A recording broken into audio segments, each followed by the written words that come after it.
Well, today, my name is Jim, or Jim here. Uh, so today is the 4th, January 4th, 2026. So, um, what I started out with when I combined my two hives, uh, that was not a good idea. That was a very bad idea. That was like really bad idea. But I wanted to see uh, how my healthy hive that I caught from nature, right? I caught a swarm, how they would handle a heavy Varroa Mite infection and all the viruses that came with it. Because the farm bees that I had, after observing this swarm that I caught for 6 months and how healthy they kept their hive compared to the uh, package of bees that I bought from the farm, how they could not manage the Varroa mites, I thought, hmm. So I let the farm bees die out. I stopped caring for them. I said, "You're on your, hey, if you can't, survival of the fittest kind of thing." So I saw that they were getting close to dying out. So I combined the hive. I built what's called a double screen divider board, and I put the farm bees on top of my healthy bees who didn't have deformed wing virus, who weren't dying from all the diseases because the farm bees were at that time, right? I was like, oh, this could be a doomsday decision, right? But so when I combined them, I took um, some Apigard and some. It's just a thyme derivative from oil, thyme derivative oil. So I put that in there, and I did a sugar shake at that time, and I saw a lot of I saw a lot of bromides come down. And then I did a sugar shake, and because they stayed infested, so I did another sugar shake about 2 months later. There was about a 200 drop bromides the next day. 200. That means they were heavily infested. And I seen a bunch of my swarm bees coming out after I combined them. They're coming out with the deformed wings. They were coming out with really sick looking. And yeah, I spread it right to them. I'm a curious person, so I decided to do this experiment right on my only hive. And so, I don't know, a month ago or so, it was 200 a day drop every 24 hours. And then it slowly went down. It's real slow over time, eventually to the teens, single digits. And today, zero. Zero bromides, right? Um, so when we catch a swarm from nature, that it's not farm bees, because the farmers, what their prize queens are ones that produce 24 hours a day, up to 3,000. The more the merrier, because they sell those packages, and that's how they make their money. The more bees that they can propagate, right, grow, the more money they make, including they can get more honey, more hives, more expand their apiary, right? But someone who is just basically a backyard beekeeper, here we can only have 3 beehives legally on our property in the city. We don't want those kind of bees. No, no, it's too hard to manage those varroa mites. Oh, this is my so yeah, this is like a multi-tiered uh, magnifying system. So I've got this one here. If I want to see closer, I bring down another one. Magnify it some more. I double it. If I want to get even closer, I use that one too. Get right in there and see. It really gets close. 3 magnifying glasses, if I need them. I don't need this one very often. Only if I go, why? I can't make that out. And then I use that one. Anyway, yeah, I use that every time. they're so tiny. Not only that, but I like to see the color of them, of the bromides, because um, the lighter they are. So if I see like a white one, I know it's just hatched out and it didn't get a chance to establish on a bee, and it just kind of came out of its cell and it kind of dropped down onto my panel. And then I can see them all different colors and age stages all the way up to the dark brown ones, and I can kind of get an idea of whether the infestation is coming down or up or what's happening by just looking at the colors of them. you know, because some of them are really tiny. Those are newborns, and they get quite a bit bigger, twice the size, up to that. And so, zero mites for the first time since I combined, since I did my Doctor and Jekyll, Doctor and Jekyll, Mr. Hyde, crazy thing. And so, but it worked, right? They rebounded, and in fact, about 5 days ago, they did the coup de grace. Um, they went in. My girls went into the cells where there were still some Varroa mites that had laid some eggs. They removed the larvae from those cells, along with the brood of the Varroa mites, right? Removed them all. There was a bunch of, I must have, well, only from what I saw. So I saw like about 10, 5, 10 on the ground. That doesn't include the ones that they flew away with. Because typically they'll come out with those and fly away with them. They won't just drop them on the ground, right? So if I saw, say if I saw 10, there might have been 50 or 100 that they, flew away with. So yeah, that's same goes same thing with bees that I see dead ones every day. A few. If I see like about 5, I'm going, huh? That's probably about 40, 50 that they flew away with, right? So, but so I'm able to do that math, right? Anytime I see a certain quantity on the ground or something, I can go, yeah, because I watch them, they're coming out, and they take their dead and sick and dying, and they're gone. They fly away into the sky, right? So I'm gonna take you out there, and we'll take a peek and see what's going on out there. All right, pretty cool, right? Yeah, yeah. There's no Varroa mites on that panel at all. First time in, gosh, what was that? September? September, October, November, December, January. Ooh, yeah, 4 months. They did survive. Hey, yeah. All right, let's go out there and let's take a peek and see what the girls are doing out there. So, I was going to show the garden too. So here's the garden. This is a winter garden. See all the chives here? It's time to pick some more. Different kinds of lettuces, kale. I just kind of let it grow organically. That's some Brussels sprouts. I kind of pluck them as I go. It's like, oh, I'm gonna go get some dinner. I got some leeks over there growing. Yeah, I got radishes in the front, and I just go pick those and add them to my dinner every night. Got some spinach growing down there. Okay, anyway, I'll throw that in there. So what I'm gonna do is I'm gonna take this panel. I'm gonna show you how simple it is. I used to, when I first designed my first system, I made it so that I pulled the panel out from the front. So now I've got this stick here that I keep there to keep it plugged so that keep the air drafts out. And I just take my panel and slide that panel right on in there. Easy peasy. It's so easy. The other one, my other design, it wasn't easy peasy. It was hard, not so easy. Right? And I just kind of seal that in there real quick, and that's it. Pretty cool, right? I used to do that from the front. Not no more, right? Not no more. So this is what my girls are doing today. Oh, it's kind of nippy today a little bit. Let's see if I can get this. Sorry, girls, I know I'm in your way. I'll move here in a second. She's trying to get by me. She goes, you are just in my way. Should I sting you? No, please don't sting me. That wouldn't be nice. So here's what the girls look like today. Hey. Oh, that is wet. Put down my little cushion. And see if I don't get stung. Oh, there's a couple of girls. So you can see here, look at this food. You missed it. Missed it by that much. So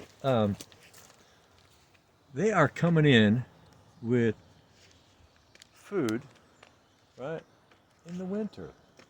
Like, what? Right? What? Where do they?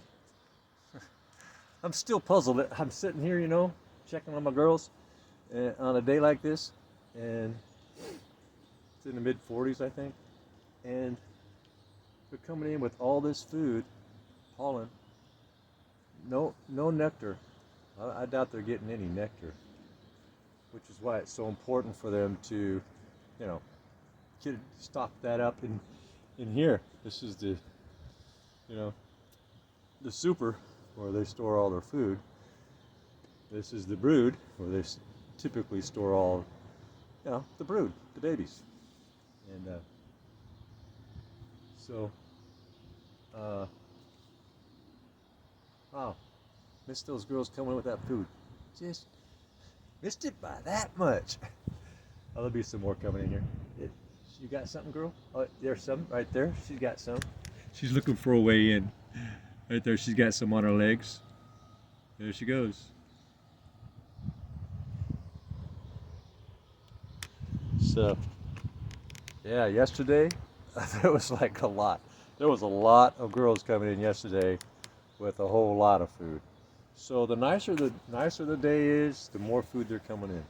I've gone on my phone saying, where in my area this time of year are my honeybees getting their food? and AI just started talking about flowers. Well, no, there is no flowers. So where are the bees getting the orange, the yellow, and the white? Where are they getting all this pollen? Well, you should plant these kind of flowers. Yeah, AI is still kind of dumb, but it's getting there. It's moving pretty quick. So where they're getting it this time of year when there's no flowers is from the ground. Now, I've made a podcast about this before. You got something, girl? No, you ain't got nothing. You're coming in dry. She's coming in and she's singing that song. How dry I am. I ain't got no food coming in. Yeah, so they'll fly around out there and they'll start to run low on it. Oh, she's got some. They'll start to run low on energy, and they know it, and they'll come back and then go in there and get some honey and recharge and then go look some more. So they're getting all their food from the dirt. So wherever there was flowers, so we got some like little farm areas around here, orchards and stuff, where there was cherry trees, peaches, apples. So all that pollen fell to the ground, and so it's in the dirt, and the rain is not able to wash that away. Not all of it. It washes away the nectar. Yep, that's gone. They don't get that. That's gone. But the pollen is a protein, so it's able to just kind of sit there on the dirt, a little bit, and they don't have to dig very far for last season's pollen. Oh, she's coming out with a dead one.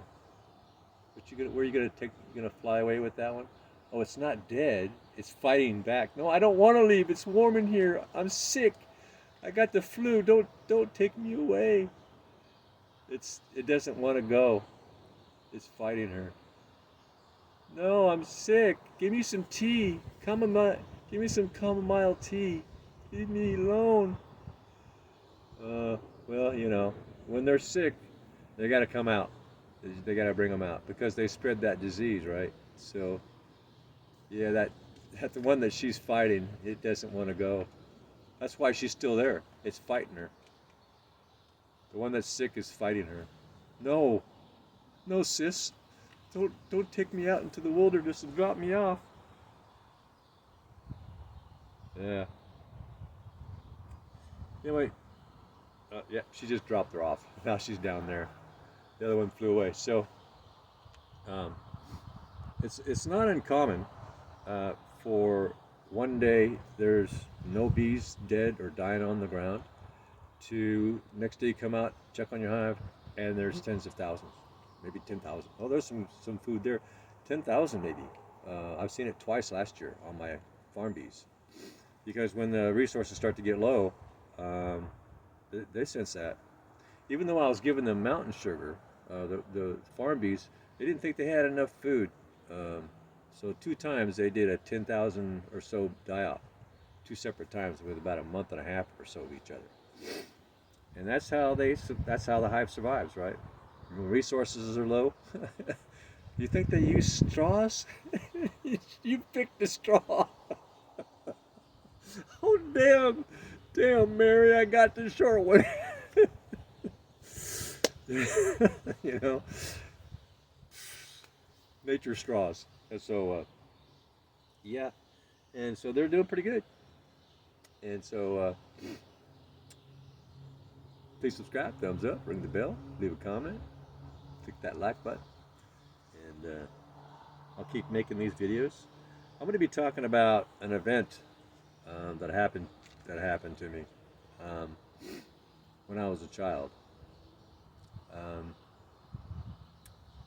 it's very traumatic for me to talk about, but I think that there's other people that experience traumas that happen to them, well, children or adults, and it might help somebody to deal with that trauma because trauma can cause all kinds of variations and responses because it can cause PTSD.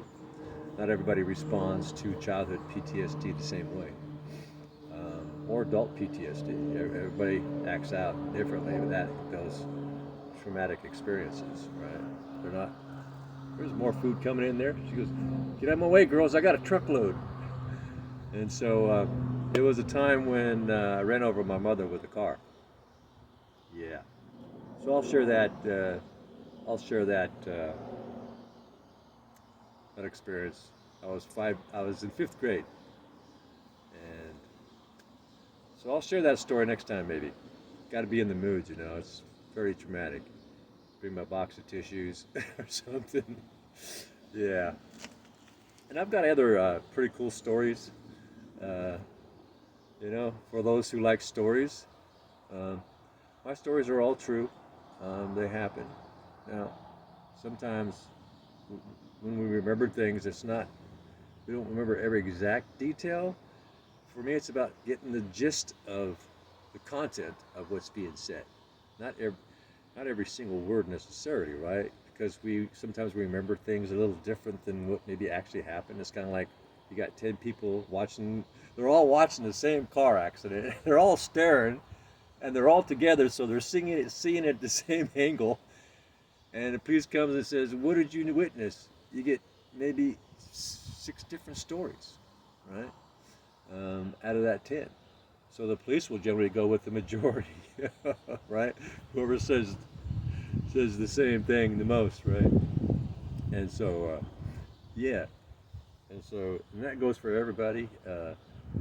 I can remember things going back to when, before I can even flip my body over, my mom, we were very poor, and so she avoided giving us any nutrients, anything with nutrients. When we were infants, she would give us sugar water until we would scream and scream and scream. So I'm laying there on my back. I remember this clear as day. I remember crying, right? Screaming at the top of my lungs like I was dying. That's what hunger pains will do, right? That's why people are so obese. Right? They respond to those hunger pains. So I seen her walking down this hallway with a clear bottle. I drank it. I remember drinking it quickly and then screaming again. Then she came back down that hallway with another bottle of sugar water. I remember feeling what we relate to now as disappointment. This ain't gonna work out, kind of feeling. I drank that and started screaming again. So the third time she came down that alley, it was white. So in my mind, I probably already knew or related that to something more nutritious. And I don't remember anything else after that. She must have said, can't give him sugar water. He'll just scream and scream. So, yeah. So I have memories going way back, lots of them, when I was very, very little, up until now. You know, some people remember that kind of stuff, and some people would rather not. Maybe sometimes it's best not to remember certain things that we experienced when we were a child, right? I will tell this story. It's also a crazy story, sad. Um, I was 5 years old, and all 10 of us. I have 10 brothers and sisters. Well, 11, including me. But at the time, there was 10 of us living in this house. It was called an A house, and it was in a cul-de-sac, like a long cul-de-sac, but it was a cul-de-sac. We were kind of like in the middle of the longevity of the cul-de-sac before it did its loopity-loop there, and we were just going about our business that day, doing what we do, and all of a sudden we heard this very, very curdling, extremely loud scream, and it echoed through the walls into our house. And my hair stood up. There was such a curdling scream that I had never heard before. It was absolutely terrifying. As a 4-year-old child, 5-year-old child, my hair stood up. I could feel it standing up in the back of my neck, and I knew whatever was going on, it was really, really bad. And as things unfolded, there was a police coming and ambulance and all that stuff. What had happened was a father came home for lunch to be, with his child and wife. He was home for lunch, and he was going to go back to work. So he got in his vehicle to go back to work. Well, his daughter decided to play hide and seek when she realized her father was going back to work. She went behind the vehicle without his knowledge and hid behind the back tire. You can imagine what happened next, right? And so, yeah, those kinds of memories. That was very traumatic. I have a lot more. Yeah, I remember thinking when I was a child, because I had seen so much death and so much sickness and so much tragedies by the time I was actually 5. Who asked you? I'm not talking to you. What are you, a comedian? Yep. Quiet. Hush. I'm talking. Okay, thank you. Loud frogs. I've had them actually get up here and, like I had a thing of water. One had gotten in there on the sticks, and it was waiting for my bees to come along. I said, "No, you don't." Yeah, I got snakes and possums and rats and mice and raccoons and squirrels and all over the place here. There's a wetlands over here. It's protected land, and so got a lot of nature coming from there to here. And so yeah, there was that was very traumatic. And so when I was a little boy, after seeing all that death and dying and sickness and all that, I really never thought I was going to live until I was 8 years old. I was always thinking, going, boy, I just can't imagine still being alive when I'm 8. And then when I finally made it to 8 years old, I went, huh. Now I'm on my way to 9. I'm going, well, I'll be doggone. I won't make it to 10. And that went on until probably I was 13 years old.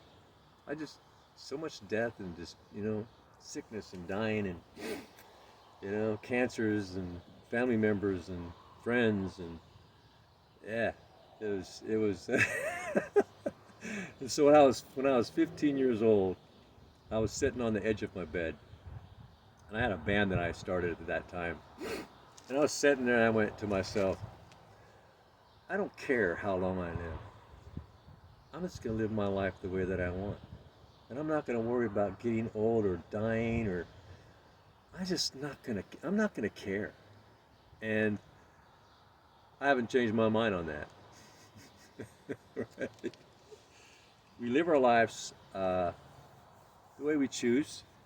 And if we're not living it the way we choose, that's on us, right? It's time to change something if it's not the way we want it, right? If we sit around hoping for it to go our way, well, that's on us, right?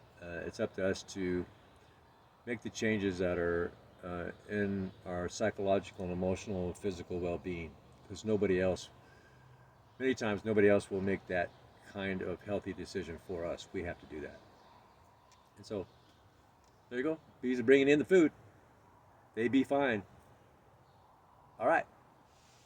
That's it then. Good day. Oh, please subscribe, thumbs up, ring the bell, click that like button, and I will tell you some more stories in front of this beehive. I've got a lot of them. Some that will blow your mind. They blew my mind. At the time, my mind was going boom, boom, boom. At the time these things were happening. It's like expanding, going, ah! Anyway, good day.